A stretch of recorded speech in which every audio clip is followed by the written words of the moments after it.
Hello বন্ধুরা, Sangeeta blog থেকে আমি সঙ্গীতা আবারও চলে এসেছি তোমাদের সঙ্গে একদম নতুন একটা ভিডিও শেয়ার করতে।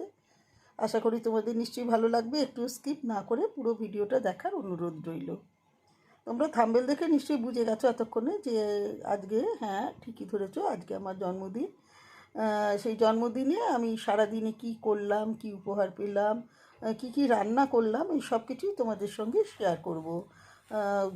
তার আগে একটা কথা বলে নিই যে আমার কিন্তু আগে কোনো দিন এভাবে জন্মদিন বলে কিছু পালন করা হতো না। মা ওই করতেন কি, জন্মদিনের আগের দিন পরের দিন একটা জামা, প্রথম দিকে জামা, তারপরের দিকে বড় হতে কাপড় উপহার হিসেবে দিতেন, ব্যাস ওইটুকুই। এরপর গত বছর আমার স্কুলের সহকর্মীরা হঠাৎ করে জানতে পারে, স্কুলে বসন্ত উৎসব হচ্ছিল, সেই সময় ওরা কীভাবে জানতে পারে যে আমার জন্মদিন। ওরা খুব সুন্দর করে অনুষ্ঠানটা, জন্মদিন যে অনুষ্ঠানটা পালন করেছিল। জীবনে ওই প্রথম মানে উপলব্ধি করেছিলাম যে জন্মদিনের যে আনন্দটা, সেইটা গুরুত্বটা, সেইটা কিন্তু আমি প্রথম গত বছর অনুভব করেছিলাম। তা আজকে এবছর নিয়ে কিন্তু আমার দ্বিতীয়বার জন্মদিন পালন হচ্ছে সেই হিসেবে দেখতে গেলে। গত বছরও স্কুলের বন্ধুরা করেছিল এবং বাড়িতে আসার পর আমার দুই ছেলে, তোমাদের দাদা, ওরাও কিন্তু খুব সুন্দর করে জন্মদিনটা আমার পালন করেছিল। সে ভিডিও তোমাদের সঙ্গে আগে শেয়ার করেছি, যারা এখনও দেখোনি তারা লিঙ্ক শেয়ার করে অবশ্যই দেখে নিতে পারো। আর এবারেও কিন্তু সেই একই ভাবে আমার জন্মদিনটা পালন করা হলো, দ্বিতীয়বার জন্মদিন যাকে বলে।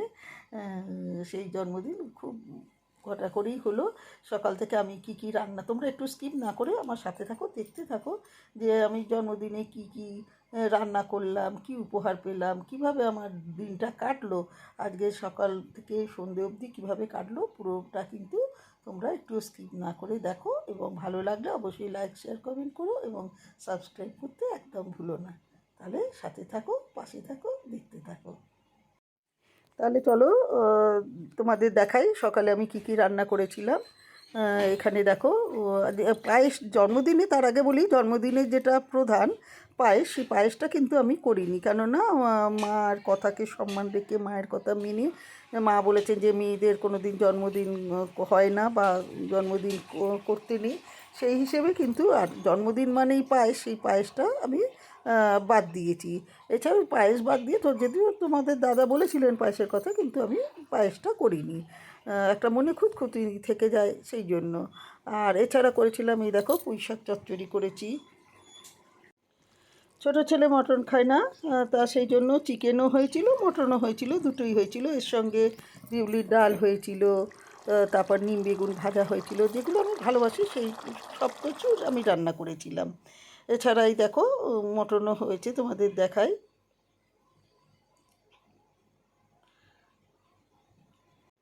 এদিকে দেখাই, দেখো সকালবেলার অনুষ্ঠান তো বেশ খাওয়া দাওয়া ভালোই হয়েছিল, সেটা তোমাদের দেখানো হলো না, সেই সময় ফোনে চার্জটা শেষ হয়ে গিয়েছিল। আর এবারে তোমাদের দেখাই যে আমি কি কি উপহার পেলাম। এই দেখো আমার ছোট ছেলে, ও আমার জন্য এই শাড়িটা এনে দিয়েছে, আর বড় ছেলে এনে দিয়েছে কেক।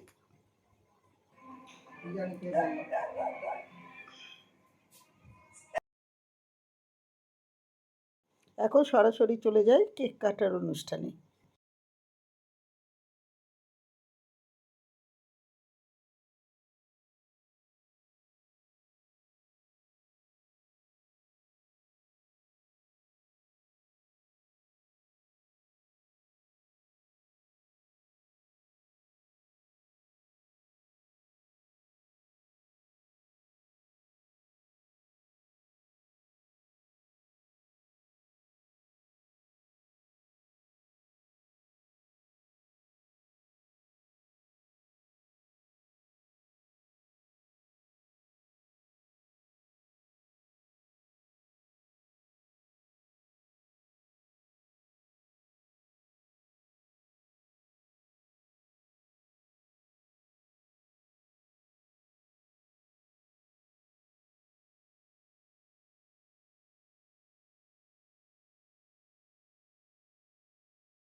কেক কাটার পর্ব শেষ, এখন দুটো ছবি তুলে দিল ছেলে। এরপরে এখন যাব আমি আমার কাছেই পিসির বাড়ি, তোমরা সবাই জানো ছোটো পিসি। ছোটো পিসির বাড়ি যাব, ছোটো পিসিকে একটুখানি জন্মদিনের কেক একটু মাংস দিয়ে আসার জন্য।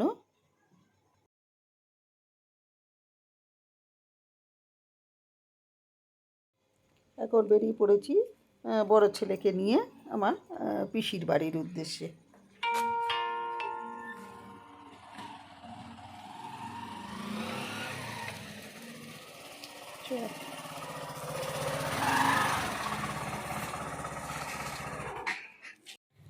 দেখো পিসির বাড়ি পৌঁছে গেছি।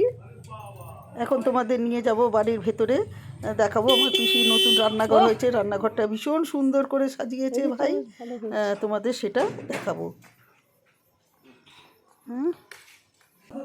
এই দেখো তোমাদের দেখাই কত সুন্দর করে, ততক্ষণে পিসি খাবারগুলো আলাদা পাত্রে নিয়ে নিই আর তোমাদের দেখাই কি সুন্দর করেছে দেখো রান্নাঘরটা।